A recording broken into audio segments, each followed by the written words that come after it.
الحمدللہ رب العالمین والصلاة والسلام علی اشرف الانبیاء والمرسلین وخاتم النبیین وعلی اہل بیت الطیبین الطاہرین المعصومین، اما بعد، بسم اللہ الرحمن الرحیم۔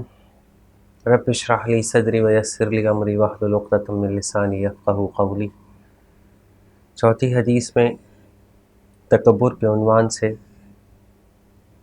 دوسرے حصے کی طرف آج ہم بڑھ رہے ہیں۔ بسم اللہ الرحمن الرحیم۔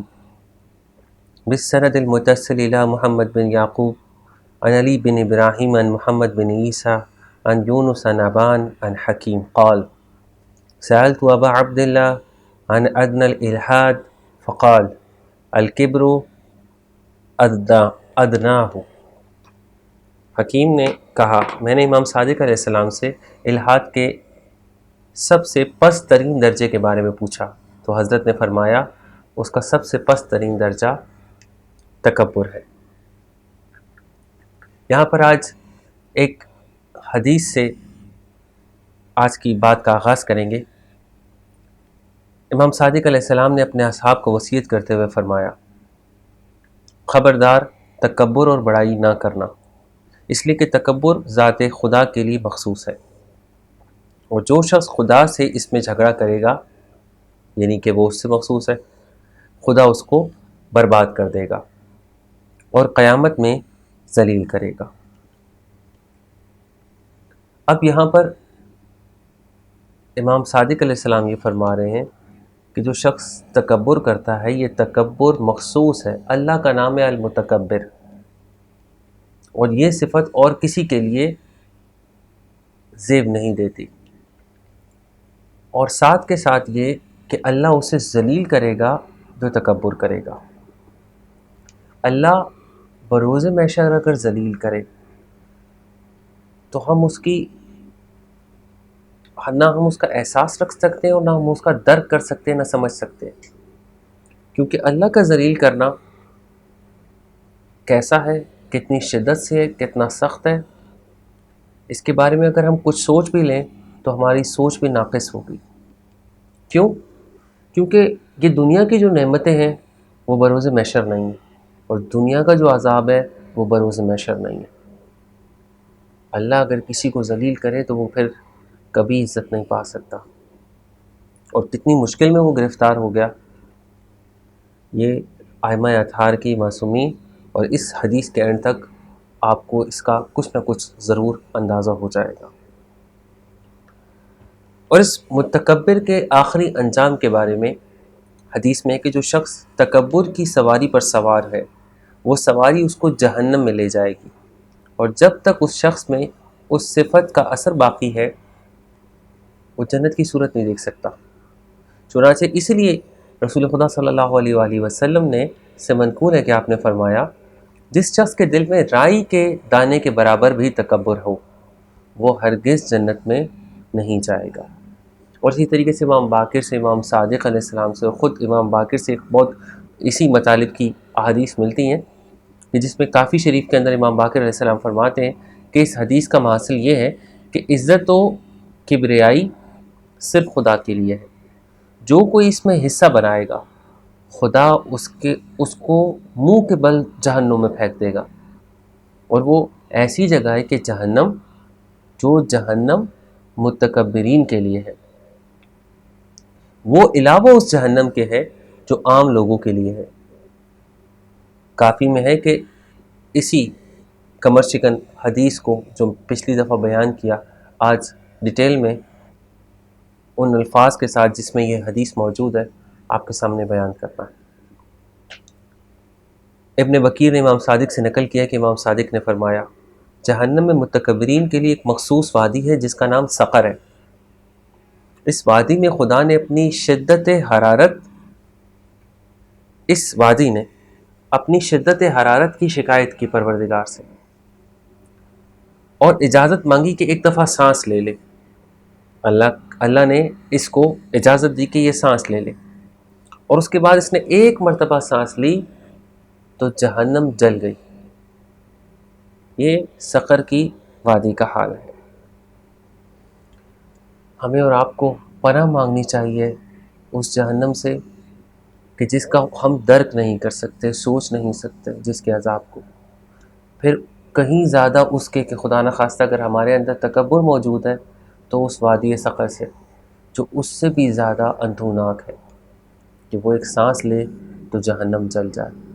اور جہنم وہ کہ جس کی آگ کا، جس کی تکلیف کا، جس کی مصیبت کا، آزمائش کا ہم بالکل بھی سوچ ہی نہیں سکتے۔ کیوں سوچ نہیں سکتے؟ کیونکہ یہ ہماری سوچ ہی ناقص اور ضعف اور کمی پر مبنی ہے۔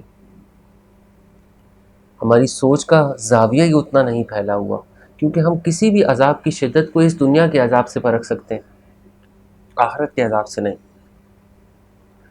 مثلا کہ اگر پہلی بات کی جائے تو یہ ہے کہ ہم کسی بھی چیز کو جلنے کے لیے اس میں یہ دیکھتے ہیں کہ اس کے اندر کتنا ایکسیپٹنس ہے۔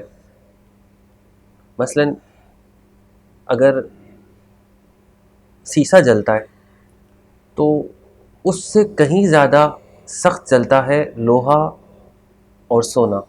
اس کے اندر ایبزارپشن، ہیٹ کے ایبزارپشن بہت زیادہ ہوتی ہے اس کی مالیکولر باؤنڈنگ کی وجہ سے۔ بالکل اسی طریقے سے لکڑی تھوڑا اس سے کم ہے، اور بالکل اسی طریقے سے گوشت اس لوہے اور اس سونے سے کم ہے۔ پہلی بات تو یہ ہو گئی۔ دوسری بات یہ کہ ایک اور فرق ہے، اور وہ فرق یہ ہے، حس کا فرق ہے کہ ہم کتنا سینس کرتے ہیں، کتنا فیل کرتے ہیں کسی گرمائش کو۔ مثلا اگر میری ہڈی پہ آگ لگے تو میں اسے فیل کروں گا، اور اس فیلنگ کے اندر بھی تفاوت ہے۔ ایک دفعہ میرا جسم جلتا ہے، میں فیل کرتا ہوں، ایک دفعہ میرا ناخن جلتا ہے، میں فیل کرتا ہوں، ایک دفعہ میرا بال جلتا ہے، میں فیل کرتا ہوں۔ جب میری ہڈی جلتی ہے تو میری فیلنگز شاید کم ہو، لیکن اگر میرا دماغ جل جائے تو میری فیلنگز، حالانکہ وہی دماغ ہی سوچ رہا ہے، لیکن اس کی حس بڑھ جائے گی۔ بالکل اسی طریقے سے ایک اور فرق یہ ہے کہ آگ کی ایک حرارت ہوتی ہے۔ مثلا ایک 50 ڈگری سیلسیس کے اوپر ایک آگ جلی ہوئی ہے، وہ بھی چیز کو جلاتی ہے، لیکن ایک 100 ڈگری سیلسیس کے اوپر آگ جلی ہوئی ہے، تو کون سی زیادہ سخت جلائے گی؟ یقیناً 100 ڈگری سیلسیس والی۔ لیکن جل دونوں چیزیں رہی ہیں، لیکن اگر آگ کی تپش زیادہ ہوگی تو نقصان زیادہ ہوگا۔ اور ایک اور فرق یہ ہے کہ جلنے والی چیز اور آگ کے درمیان کتنا فاصلہ ہے۔ مثلا میرے ہاتھ کے قریب آگ لگا دی جائے اور میں اس کی تپش محسوس کروں اور درد محسوس کروں، اور ایک وقت یہ ہے کہ آگ ہی آپ میرے ہاتھ پر رکھ دیں، تو پھر میرے ہاتھ کا کیا حال ہوگا؟ لہٰذا آگ کا فاصلہ بھی بہت زیادہ ڈیپینڈ کرتا ہے کہ جلنے والی چیز سے آگ کا فاصلہ کتنا ہے۔ بس عزیزو، یہ وہ سارے معیارات ہیں جو ہم دنیا میں جس طریقے سے جھانک سکتے ہیں اس کے اندر، اور یہ بھی ابھی ناکافی ہیں۔ اور اس سے جو بھی آپ بدتر سے بدتر سوچ سکتے ہیں، جہنم کی آگ موجود ہے، اور خاص کر متکبرین کے لیے الگ ہی وادی ہے سقر، کہ جس سے خود جہنم بھی پناہ مانگتی ہے۔ لہٰذا تکبر کرنے سے پہلے، گھمنڈ کرنے سے پہلے، لوگوں کو نیچا سمجھنے سے پہلے، لوگوں کو نیچا دکھانے سے پہلے، ایسے الفاظ ادا کرنے سے پہلے، ایسا بیہیویئر شو کرنے سے پہلے، اپنا کوئی اشارتاً کنایتاً ایسا کام کرنے سے پہلے، ایک دفعہ ان حدیث کی طرف تھوڑی دیر کے لیے سوچ سمجھ اور ہوش میں یہ اعتبار کریں کہ جن کی یہ حدیث ہے وہ صادق اور مصدق ہے، جن کی الفاظ کی گواہی پر اللہ تعالیٰ کی مہر ثبت ہے، اور جبرائیل بتا رہے ہیں، رسول خدا بتا رہے ہیں، امام باقر، امام صادق بتا رہے ہیں، اور ہوشیار کر رہے ہیں۔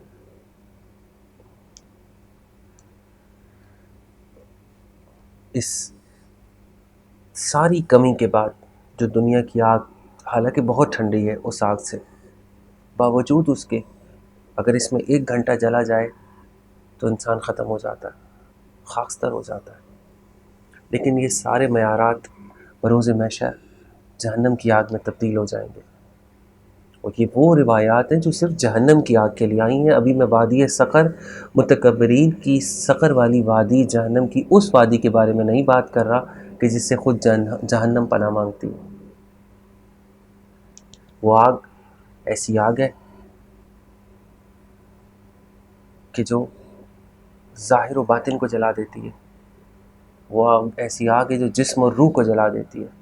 اور اللہ تعالیٰ اس جہنم کی آگ میں ایسی خاصیت رکھے گا کہ انسان کا جسم ختم نہیں ہوگا. کیونکہ حدیث ملتی ہے کہ اگر جہنم کے جہنمیوں کے 70 ہاتھ سے اگر ایک ہاتھ کا کڑی بھی، زنجیر کی ایک کڑی بھی اس دنیا پر گرا دی جائے تو یہ دنیا پگھل جائے. ایک کڑی بھی جو جہنمیوں کو باندھی ہوئی ہے زنجیر. تو آپ سوچ سکتے ہیں اس جہنمیوں کی وہ زنجیر اتنی سخت گرم ہے جس سے یہ دنیا پگھل سکتی ہے. تو پھر اس جہنم میں کتنی گرمائش ہے. اور اگر اتنی گرمائش ہوگی تو انسان کی ایگزسٹنس اس گوشت کے ساتھ، ان ہڈیوں کے ساتھ ناممکن ہے. لہٰذا عذاب دینا بھی ضروری ہے. اللہ تعالیٰ اس جسم کو اس طریقے سے بنائے گا کہ وہ اس حرارت کو سہیں. اور نہ فقط یہ جسم سہے، 1 گھنٹہ ہماری اس آگ میں انسان جلے تو کیا ہوتا ہے؟ جسم ختم ہو جاتا ہے اور روح آزاد ہو جاتی ہے. روح تو نہیں جلتی. وہاں جسم بھی نہیں ختم ہوگا اور روح بھی اس جسم کو نہیں چھوڑ پائے گی.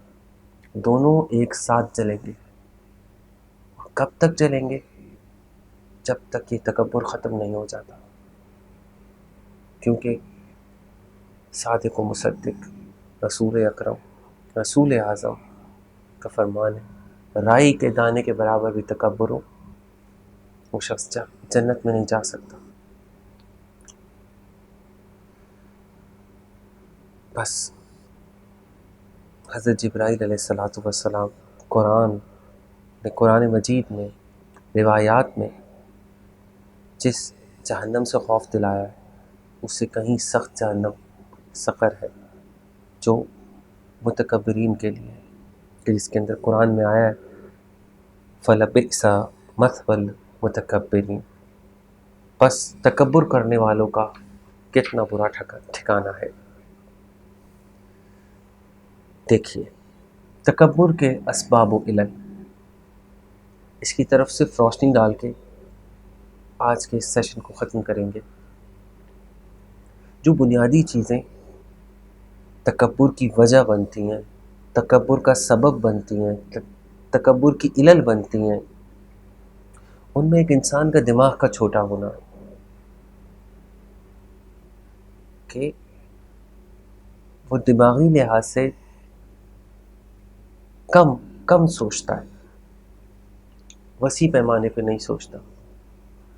قابلیت کا فقدان ہے دوسری چیز. تیسری چیز وہ پست فطرت ہے، حوصلہ نہیں ہے اس میں، برداشت نہیں ہے. اور من جملہ اگر اس کو اکٹھا کریں تو ایک کم ظرف آدمی ہی تکبر کرتا ہے جس کا ظرف اعلیٰ نہیں ہے. وگرنہ کسی کے پاس، آپ نے یہ عرف عام میں سن رکھا کہ 9 دولتیے جو ہوتے ہیں کہ جن کے پاس نئی نئی دولت آتی ہے تو وہ اسے اسراف میں اسے ضائع کرتے ہیں اور اس طریقے سے خرچ کرتے ہیں کہ سب لوگ ان کا مذاق اڑاتے ہیں کہ ان کے پاس نئی نئی دولت آئی ہے، سنبھالے نہیں جا رہی. کسی کے پاس نئی نئی شہرت آتی ہے تو وہ اس کے ساتھ اسی طریقے کا سلوک کرتا ہے کہ لوگوں کے ہاں مذاق بن جاتا ہے. بالکل اسی طریقے سے اگر مجھے اور آپ کو اللہ تعالیٰ نے کوئی کوالٹی بخش دی ہے اس کے احسان کی وجہ سے، جب کہ ہم نے کچھ نہیں کیا، کوئی قابلیت بخش دی ہے، کوئی مرتبہ بخش دیا ہے، کوئی دولت بخش دی ہے، کوئی شہرت بخش دی ہے، تو خدا کے احسان بند رہیں اور شکریہ ادا کریں اور توقع کریں خدا سے، بجائے اس کے کہ کم ظرفی کا ثبوت دیں. اور اس کم ظرفی کا ثبوت دیتے ہوئے خود پسندی کے بعد تکبر میں مبتلا ہو اور وادی سقر میں جا گرے۔ پروردگار ہمیں اس تکبر کی لعنت اور اس شرک خفی اور الحاد سے بچنے اور اپنے آس پاس والوں کو بچانے کی توفیق عطا فرمائے۔ ربنا تقبل منا انك انت السميع العليم ربنا وتب علينا انك انت التواب الرحيم برحمتك يا ارحم الراحمين۔